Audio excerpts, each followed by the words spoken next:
Good evening, everyone, and welcome to tonight's Poster Perfect presentation. My name is Rachel STACOM, and I am the chair of the MSCN Communication Committee. I'm also an MS nurse practitioner and MS certified nurse. It is my pleasure to be your moderator for tonight's session. This webinar is part of a continuing series that's really supporting IOMSN's initiative to increase nurses who publish. This effort is being done in collaboration with the International Journal of MS Care. They have been wonderful partners who share our commitment to ensuring that the important work of nurses, particularly MS nurses, is captured, published, and shared so that we can all learn from one another. Last year, the IOMSN conducted a survey of our members to better understand the barriers that nurses faced when it comes to publishing and to learn from those who did publish what supports are helpful. The feedback was clear.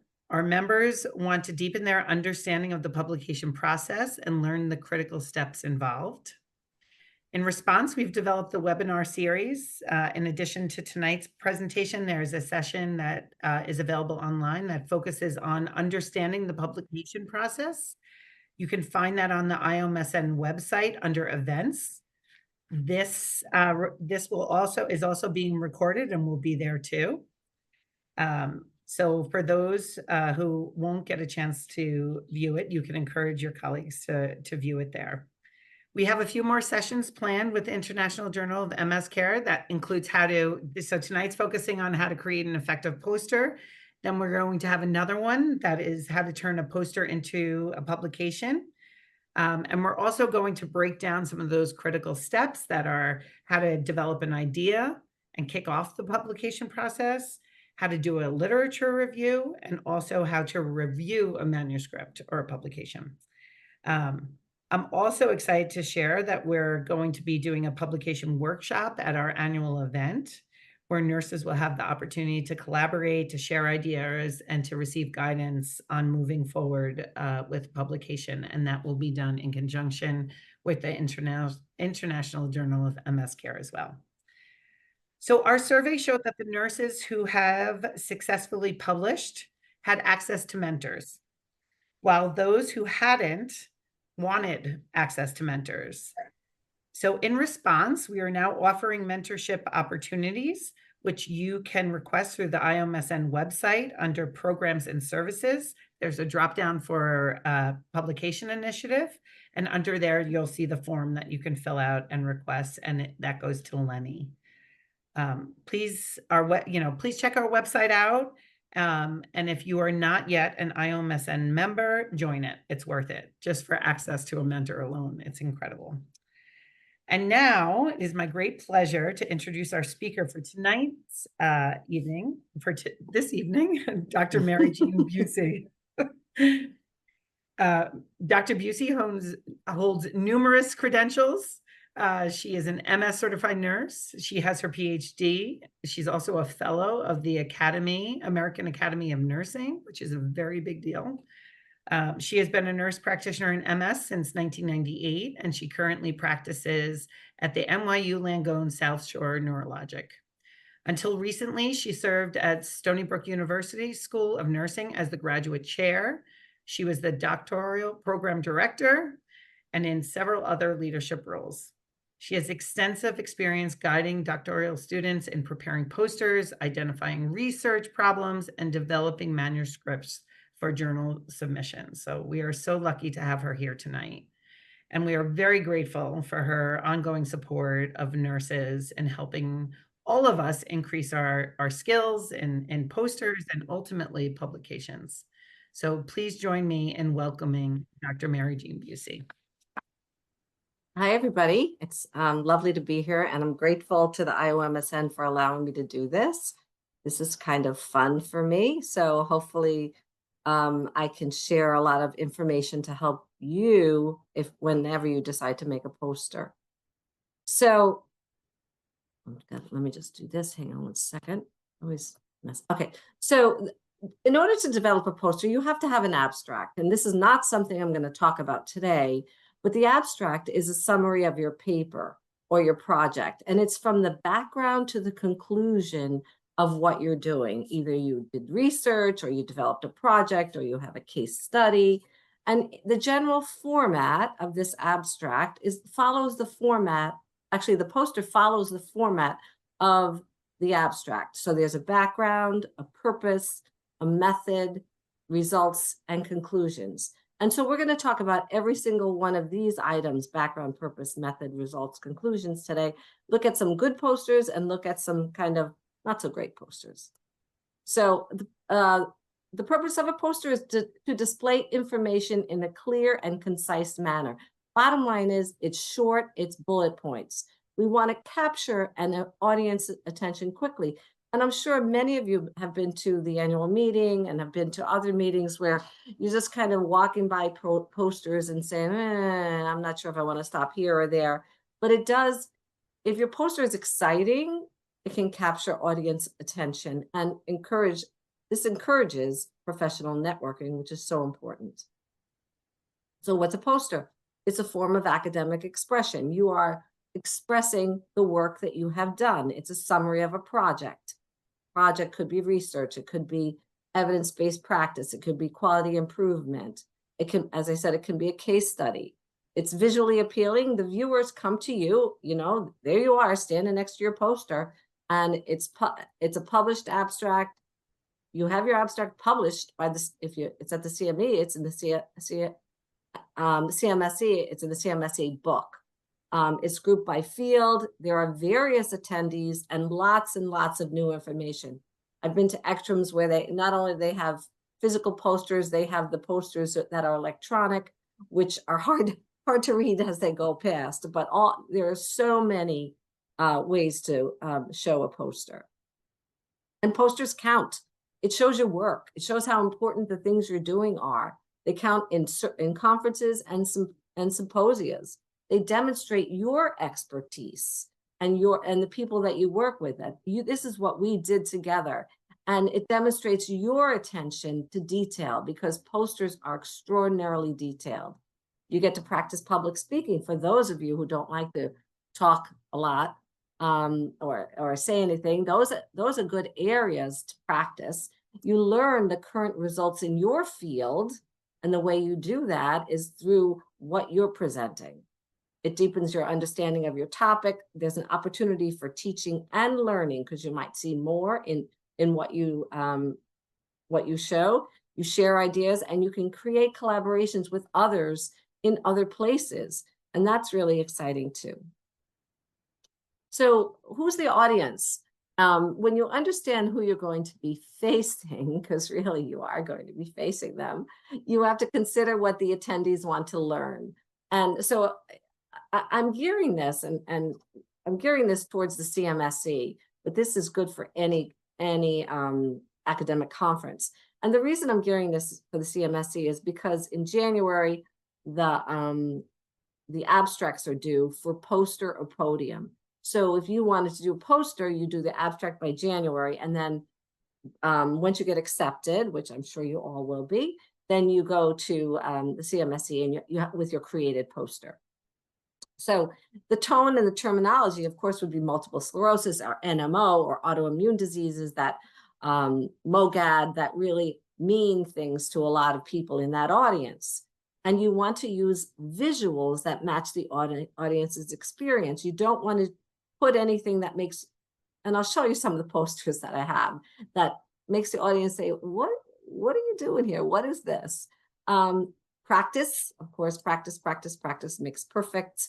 Know all your details of your project. If you're standing in front of a project that you were there's never only, let me take that back, that you did as a group and you were not the first author, but you happen to be the person who was going to the conference, and so you're putting that poster up, make sure you know it, know all the details, master any questions that anybody will ask. So that's really important. Once that poster is done, you have to know it. And the content, I'm very good at this. I'm not very good at this. Start early and avoid last minute stress. I meant I'm very good at it not, because I'm good at, oh gosh, I have a deadline and I have to do it now. So, but it's easier for everyone, including me, if I start early to avoid the last minute stress and make any mistakes. I want to identify my audience and my key messages. And I want to only, in a poster, focus on 3 main points. Only 3 main points. Now, this presentation, I'm going to focus on probably 5 or 6, but in a poster, I only want to focus on 3. And I want to develop a clear information hierarchy. You always start with one thing first, and you could finish at the end of the poster with another thing. Always. It always should go in the same format, and I'll show you that. So here it is. Here's a poster that perhaps you like.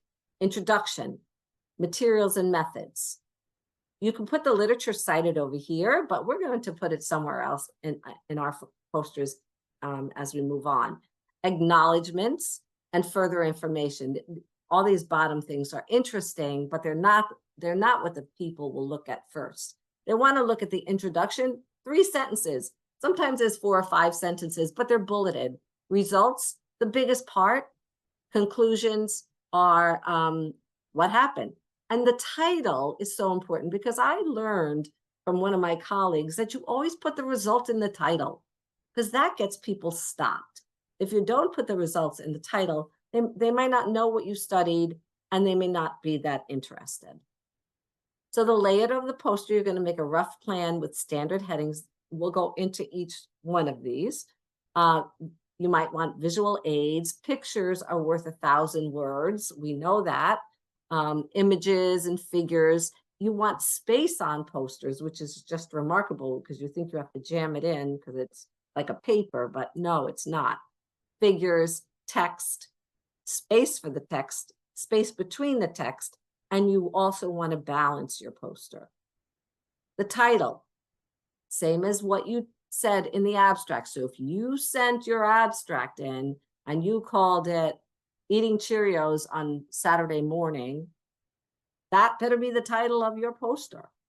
And the name of the place where you're going to have it, where you're from, your name and your place. And if you have a bunch of other people with you from different places, then you can write that underneath.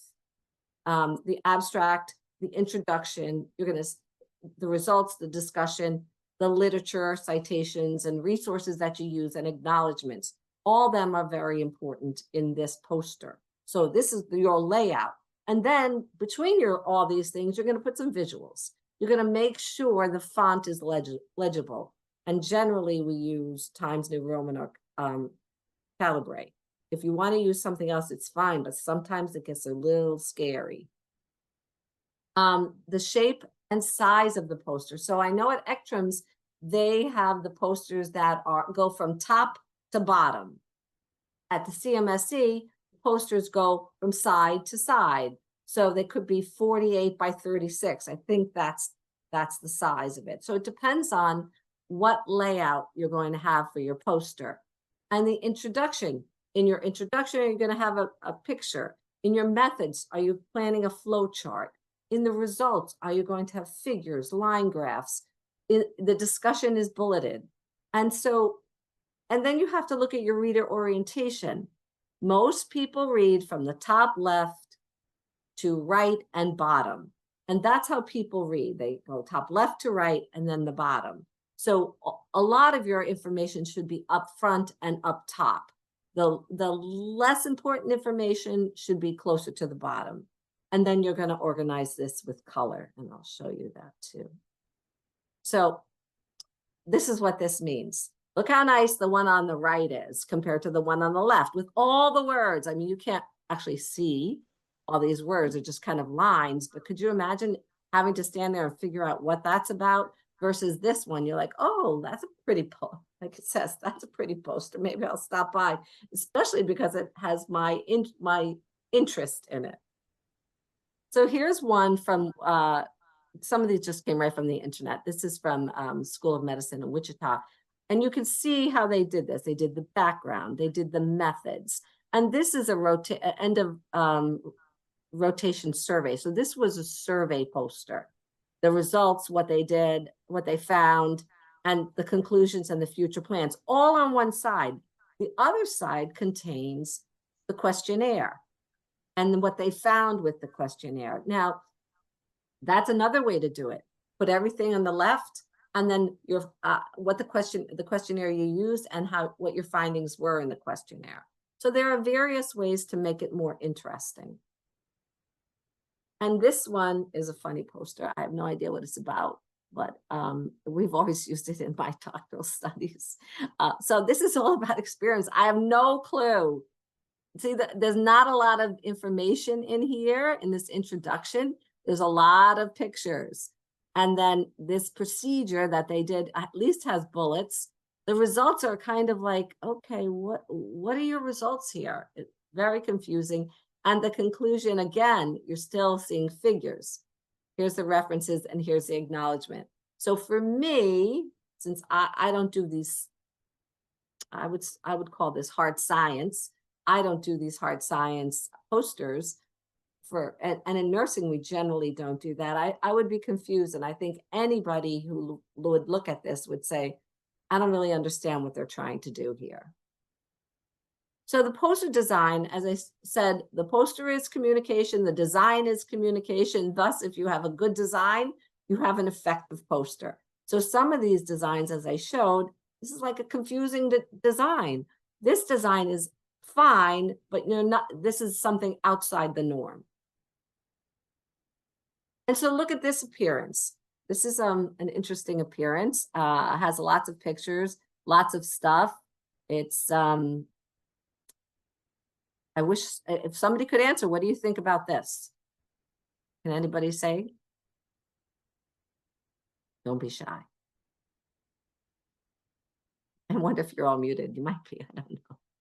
Anyway, if you are, this is not a poster that goes in any real good format. The introduction is right here, but above the introduction, they have pictures. Above everything, they have all these pictures, which are field experiments. So all this is kind of mushed together. And I think if I saw this poster, I probably would walk past it because I wouldn't know what on earth this is about. And then this one could have been better had they bulleted. But look at how they did this. Everything is full sentences. So you have all these full sentences that you actually have to read to understand the abstract, the methods, the materials they used, the results. So this is a little difficult to read too. It's actually quite difficult to read. Posters, and we'll get to that in a few minutes, should be, you should get the whole gist of the whole thing within 5 minutes, the people looking at it. And here's another one, whoa, not good. When also very small writing, tons of writing, very few. You'd have to stand there for more than 5 minutes and read it. So use of color is important. You want to maintain a color scheme with 2 or 3 colors for unity, but you want colors that relate to each other. You want to use subtle backgrounds to make the foreground information stand out. And you don't really want to use bright colors. It seems like, oh, I like bright colors. It should be nice. It'll call attention. But actually, it doesn't. The colors in the background can overpower the message. So when you're looking at things, you might want to use this one here, a cool greenish yellow with a warm reddish yellow, a warm red with a cool blush bluish red. So there are colors that go together and colors that don't. So if you're going to go for a cool poster, you're going to go cool green, cool blue, cool red. If you're going for a warmer poster, you're going to use warmer colors somewhere on these scales. So look at this poster. So this poster is kind of interesting because it tells you exactly what it is. So what are our goals? How do we do this? And there is plenty of white space behind it. This is a warmer type of color, warmer colors. It engages you immediately because it says, okay, this is what we're doing. This is what we expect. And it's very nicely done. Whereas this is nuts. This is crazy. Look at all the colors. You can barely read it. You got the black going in the background. You have the title It's called Pigs in Space, by the way. You have a title that looks like it is in space. So it's kind of interesting. This is really a nutty, hard to read, in your face kind of poster. So alignment. So besides the colors, you want to look at the alignment. You want to arrange the elements so that they line up. You want order on your poster. You don't want chaos. You don't want links to different groups. You want everything in a unified whole. This, you know, people are coming to look at your picture. It's really your picture. Your poster is a picture. And they want to see things line up. Everybody wants to, when they're standing and looking at something, they want to make sure it lines up. And it creates imaginary connections. And those are really important too. So here we have a good alignment up here, bad alignment on the bottom. And you could see very straightforward on the top. This goes here, this goes here. It's all the lines are clear. And this one here, you have lines all over the place. You have square up here. You have all sorts of things that probably shouldn't be in those places. So that's why we really like a good alignment. And the font size is so important. You have to choose the right font size. It enhances the readability and the visual appeal. So if you go back to, let me go back to this guy here. That guy, what the heck is his font size? He's got all sorts of different fonts in there, which is really, and I think, I don't know what that is. Maybe that's a mouse. But he's got all sorts of different fonts, and that really is more distracting than anything. So you want font size to enhance readability and visual appeal.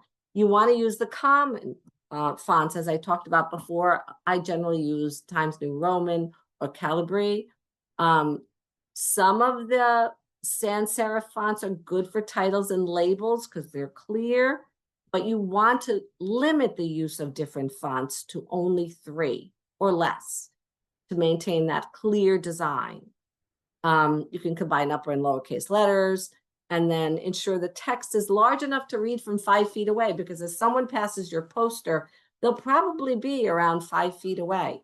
So you have to make sure your title is big enough and your words are going to be big enough for them to read. Background. Let's get into the nitty-gritty. Background. What's the question and the significance of the study? Why did you do this project? Why did you do this study? Why did you do this case study? What's the question that you were looking to answer? And why is it important? And if you're there, nobody's going to read it. You just say it out loud. And this way you get the viewers interested and the reasons you chose to study this. And this completes the first column. And as I said before, bullet points are necessary here. The purpose or the hypothesis is a separate section. Why'd you do that? Okay, so the purpose, objectives, aims. So you write the purpose of this project was to, you know, whatever you're going to write. Say the purpose of the project would be to educate MS nurses on developing a poster. Then the hypothesis, if you have a research study, you use a hypothesis. If you're doing a project, you don't do a hypothesis. And then, hold on one second, I gotta get this out of the way. And then it's the same for the abstract.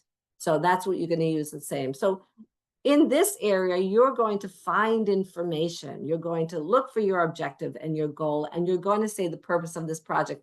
And it should always relate to something, when we're talking in MS, that you can find information on. Okay.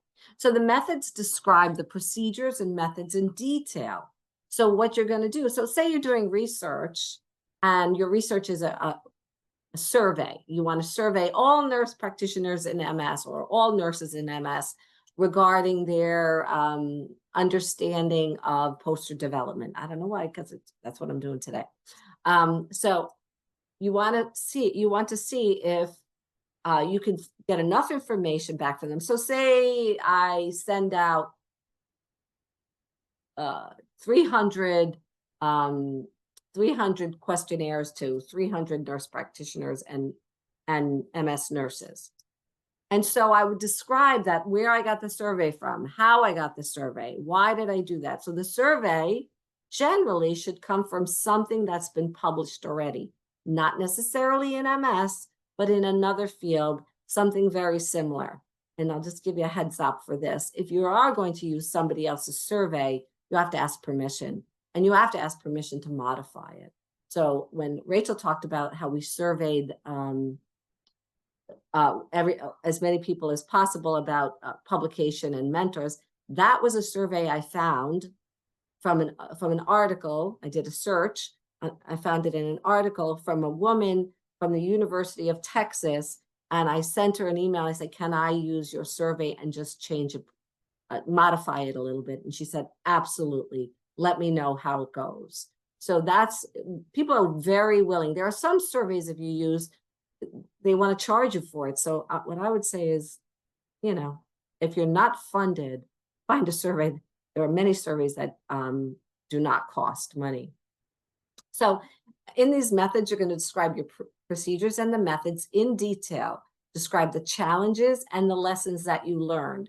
So for instance, I remember I once sent a survey out to, I once contacted our local MS society here, and I wanted the email addresses of no, their home addresses of a bunch of people with MS, and I wanted to send them a survey because I was interested in caregiver burden, and I wanted to send them a survey to see if they were interested in having a seminar. So I sent out 400 letters, 400. The lesson learned was that the MS Society gave me everybody in their database, not people, not necessarily people with MS. So my IRB we're getting calls saying, we don't have MS. Why do you think we have MS? And so I was getting those calls, and then I called and they said, oh, we gave you the wrong information, but I had already sent out 400. So it's pretty interesting what you learn to make sure that happens over time. So you describe those challenges and lessons learned, text with subheadings, bullet points again, charts to summarize your methods. Make sure you include the number of subjects. So if I sent out 400 surveys and I only got 60 back, that is huge. So I would say I sent 400 out, but I only received 60 back. And so this work was done on those 60 people.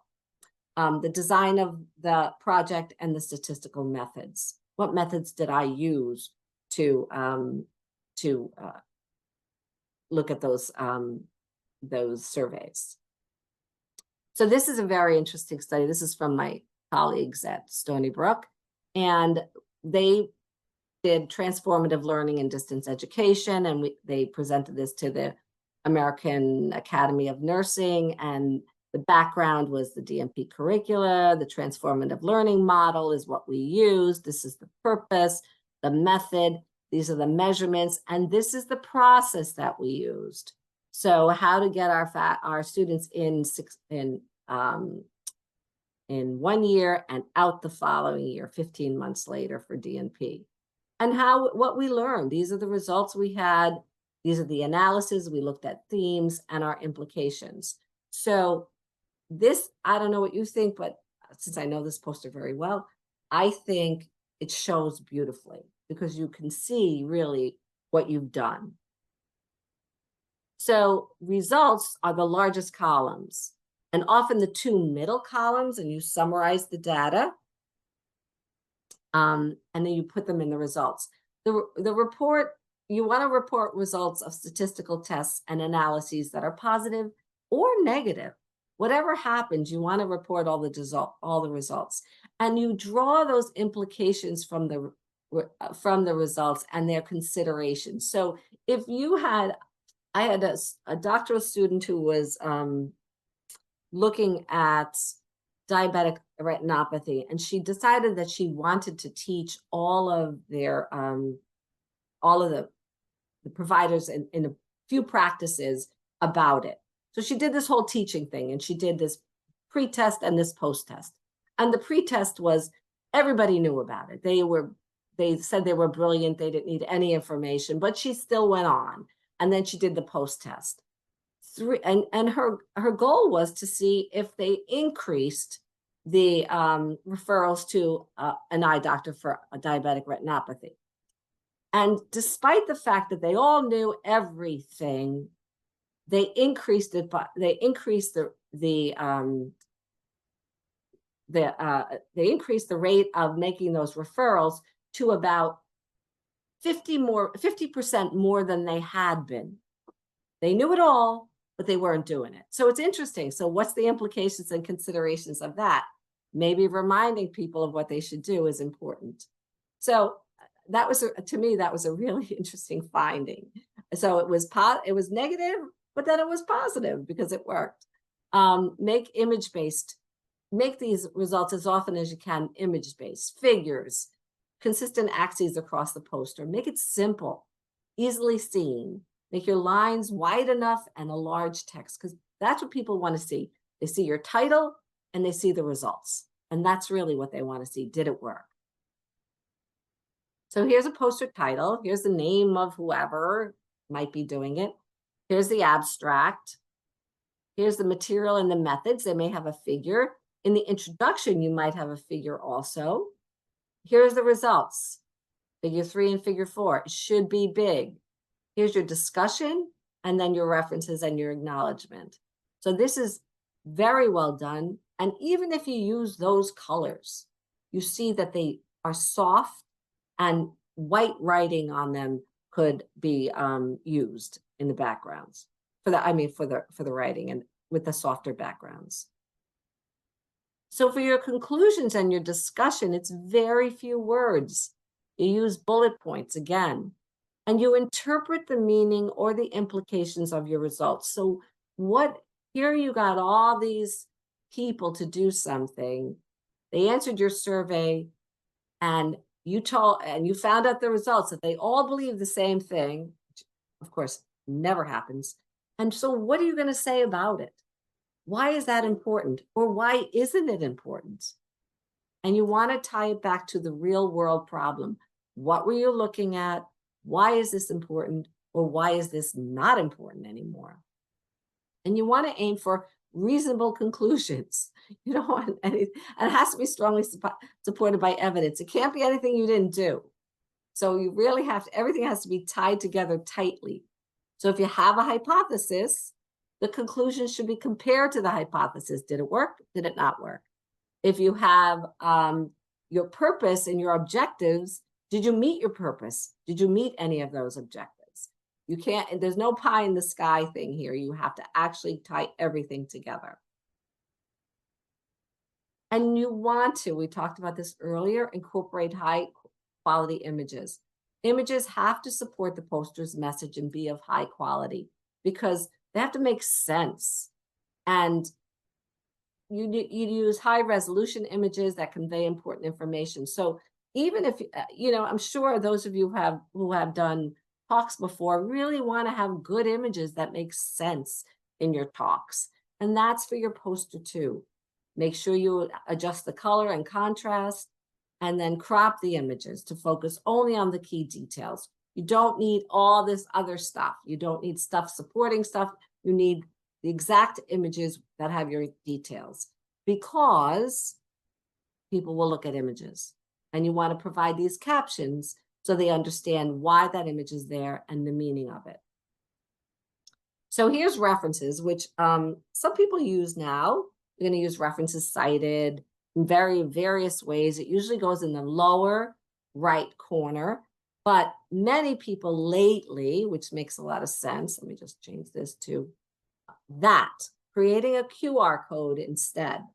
And you can create a QR code. You go right to the internet and create a QR code and put that in the corner of your poster.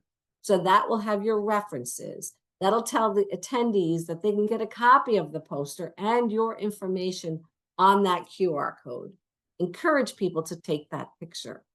And because not only do they get the whole poster, they also get all your references, which are very important, and all your acknowledgments. Who helped you? Who supported you? Were the people that you work with?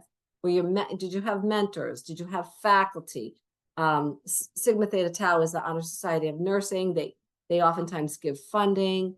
Were you funded by everyone? But all that gives you more room. If you put it in a QR code, you get more room on the poster for what you need. Less room if you don't. So as you're moving along on your poster, remember to check all components, because I have seen posters where people have checked, and it's unbelievable how you'll go through your poster 15 times and still have a bunch of typos. It's remarkable that you say, how come I didn't see that? So it's often very important that you not only do you check it, but you have your people check it.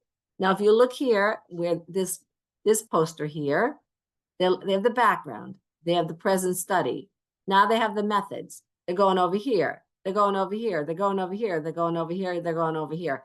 That, what would you say about that? That probably doesn't have very good alignment because you're not sure where to go. So it's a little confusing. The background here should not be that long. I don't know what the present study versus a previous study are. And the methods should be shorter with the results larger.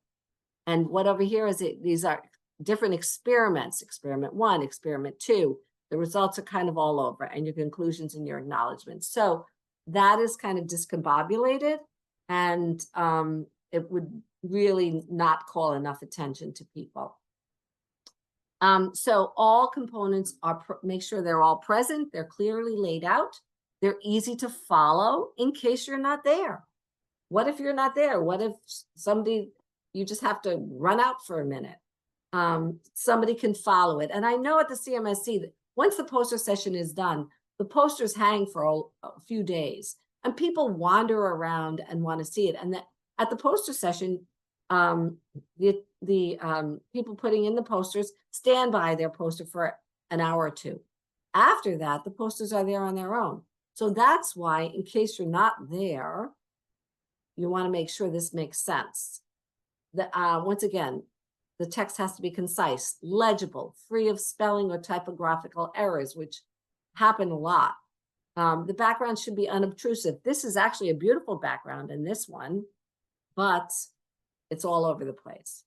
Once again, the figures and tables are appropriate and consistently labeled correctly. So you just can't put a figure in there without labeling what it is. And visuals improve understanding because people don't have a lot of time. They want to look at other posters. So it's less than 5 minutes. And now I have some samples of various posters. This one is kind of nutty, I think. That's what I think. I don't know about you guys, but the browns and the dark colors in the center, once again, it makes it a little bit unreadable to me. This is wider. This is practice recommendations that we did for the CMSC, I think many years ago. And it's got enough white. Of course, this is me. It's got enough white. I think it's very busy. I find it a very busy slide, but I understand why it had to be. And we talked about, and here's all of our approach to care partnering and strengthen patient autonomy. And the colors all mesh together. It's just a lot. So people have to really want to stop there and look at it. But you're gonna, when you're there, you're gonna explain it to them in less than a minute. Here's another one with is mostly words. So you're going to just going to have to read it. This is from my practice. You're just going to have to read it. And the references are as big as the results, which is kind of crazy. But that's what this was. Here is another one. Once again, I find this way too wordy. I think bullet points are very important. But you could see over here in this corner of further information, how to contact the person. There's a QR code. So I think that's great. So people are starting to use that more frequently. This one is color all over the place. The yellow does not show. So if you look at the yellow here with the background, and this one says PAD discussions as a gateway, it just doesn't show. So notice these very bright colors don't make sense for posters. And this is one that we created. But you could see Pat Melville, our student, and Pat Coyle, Dr. Pat Coyle. So So when we did this, this was a program. It was a program evaluation, 6-month program evaluation. And you could see our background is all bullet points. Our objectives are bullet points. This was our method. These were our results and our conclusions. And this was funded by the IOMSN years ago. So this is another way to do it. This is a program. Oh my gosh, it didn't show up correctly. All right, so what I wanted to show you about this one, and it doesn't make much sense because you can't see it very well, but this one was one we did years ago from my practice. It was a case study. So I wanted to show you guys how you can also do case studies. You can do case studies. They have an objective, they have a background, they have the case report. And the case report, I'm sorry that you can't see that. I will fix it for the slides that are going to go to, that will be uploaded. But anyway, this was dermography, which was kind of interesting because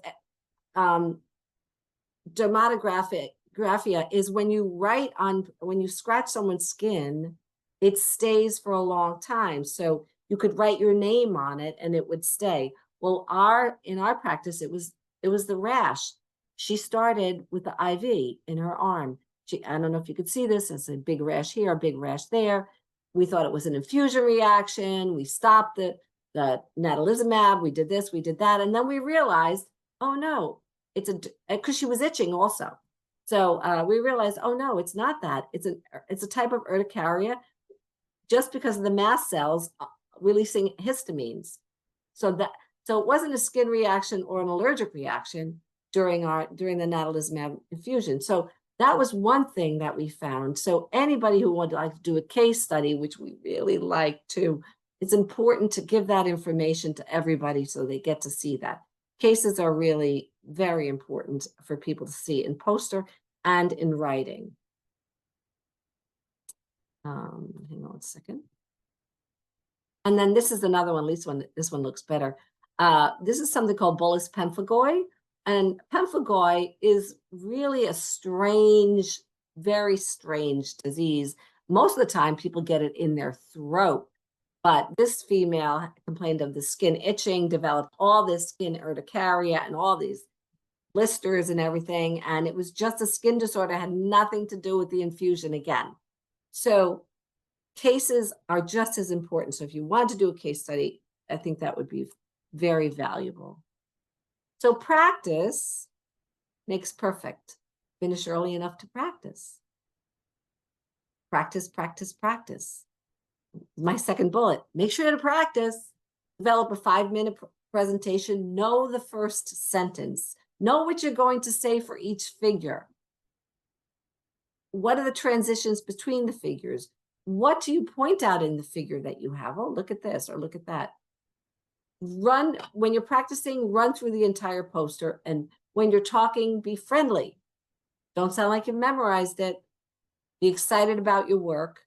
Remember to refer to your poster. Might be a friend of yours stopping by to look at your poster and you end up talking about other things and people walk past who might have been interested but see you're busy. So make sure that you are in your poster paying attention. Pause long enough for people to look at the figures and really think about what questions people might ask you. What would they ask you? You have to think about that too.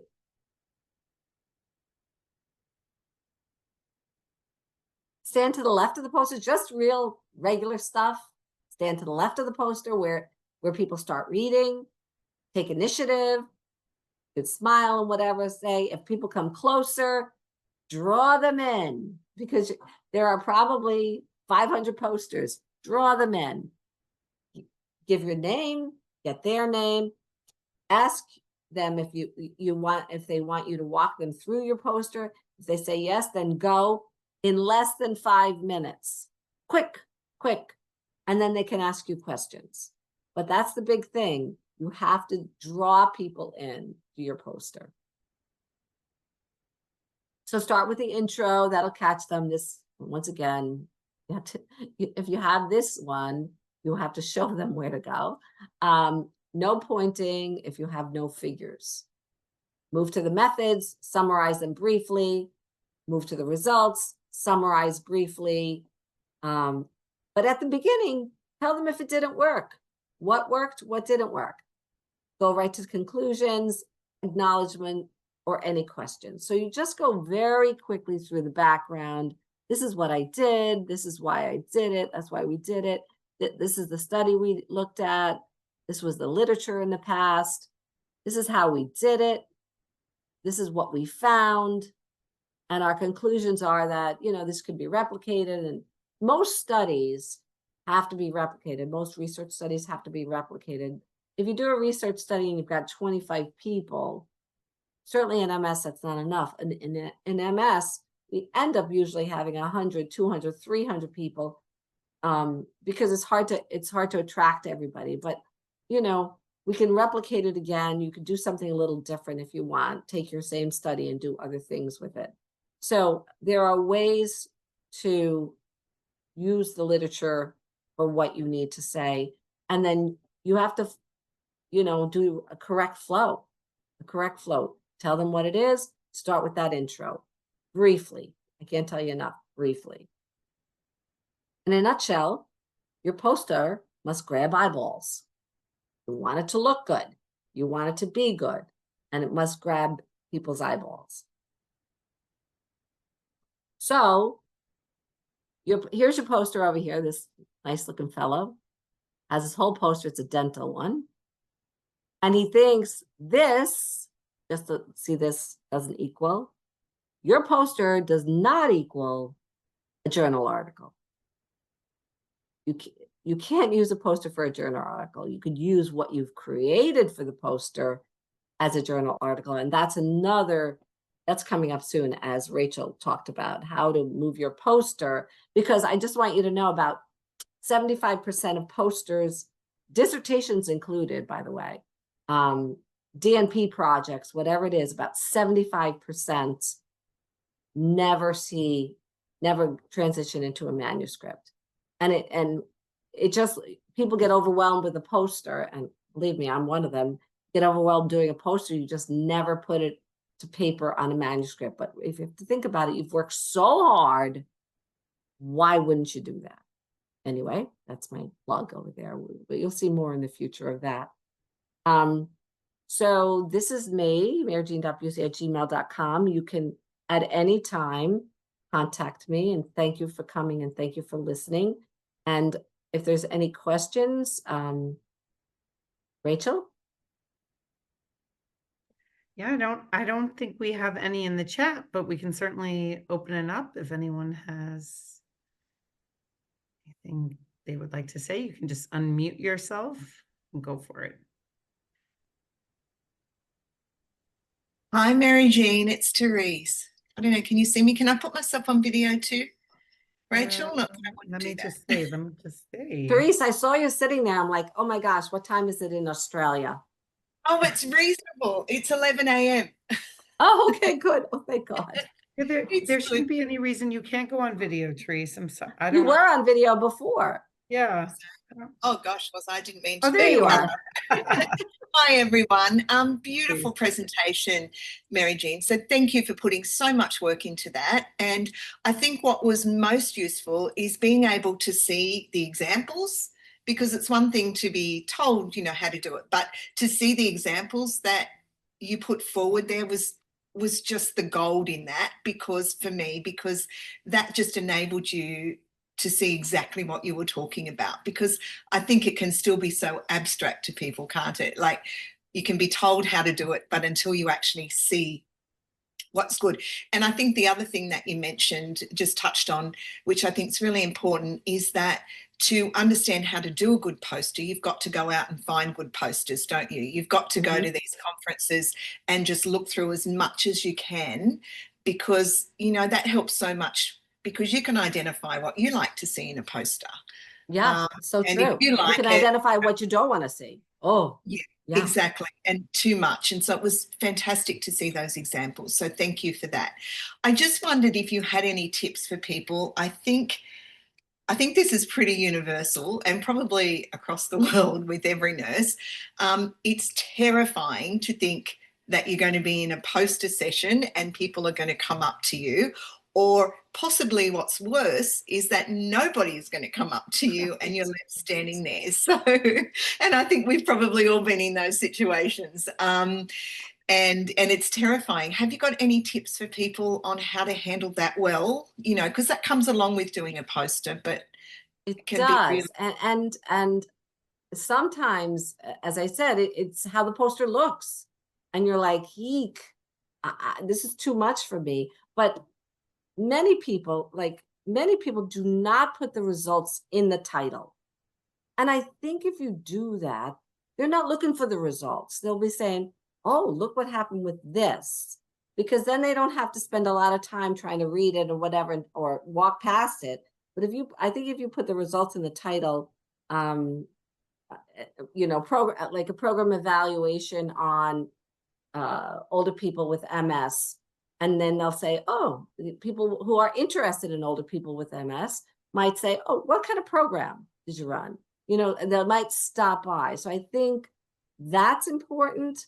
I don't know, because I've had people not say a word. I've stood there and I'm like, oh, how long do I have to stand here for? The other thing I suggest that you do is be welcoming. Don't be embarrassed. Don't be shy. You know, smile at people. And I think that's hard to do. And get a couple of your friends to walk by, honestly, and say hello and check you out. I think that's important too. If you know somebody, if you know a couple of people there, say, come see my poster, and they will. And then you'll feel more comfortable. Once you break the ice with people, you'll feel more comfortable, even if you're just breaking the ice with people that you know. Yeah, and I like that, MARIJEAN, too, because it just helps you feel more confident, and then starts the conversation, because then someone else could be walking past and hear that and go, oh, well, I'm interested in that as well. How did you do that? And it's far less confronting, isn't it, than you being the single person. Yes. Love that idea. Thank you. I've been there. Me too. It's horrible. Thanks, Therese. Lovely to see you. You too. Any other questions?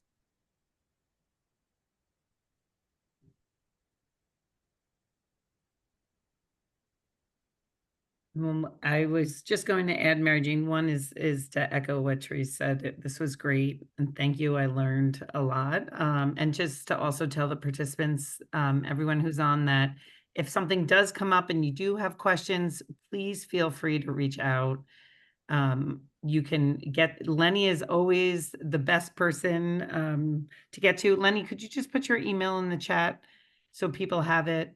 But the IOMSN, the mentor, you know, I was speaking to someone recently and they were getting ready for a poster presentation and they felt stuck in a certain section, and I encouraged them to fill out a request for a mentor. It doesn't have to be a long-term thing. It can be a short-term request as well, to just talk through something. So just remember that's available for you. Thank you, Lenny. It is Lenny, LENY.ALMEDA@mscare.org. And she knows how to track MARIJEAN down. Oh, she does. Can I just ask Rachel too, and Lenny, will this be available? This will be available post, won't it, to see? Because I just thought I'd love to be able to then distribute it to the Australian New Zealand nurses, that they can look at it at their leisure. We've just had our conference and we had a grand total of 5 posters this year. So I feel like this is perfect timing, because if we can get it out now, we can hopefully look ahead. So that would be terrific to be able to have it. Yes, Therese, it will be under, and Lenny, you can jump in if I'm wrong, but it will be on the IOMSN website. And there's one that we already did under like the publication process under events. So you can find it there. And then for everyone who's on and wants to claim CE credits, you will get an email tomorrow from the CMSC on the process on how to do that. But for sure, and Therese, it will be available. You know, people can do it after the fact too. There will be a way for that, for participants to do it. And I heard you also gave a fabulous presentation at that conference. We did hear that. Yes. Oh, did you? Oh, yes. wow. You're famous. You're famous. That traveled a long way. It was my very first non-academic presentation, and it was so much fun.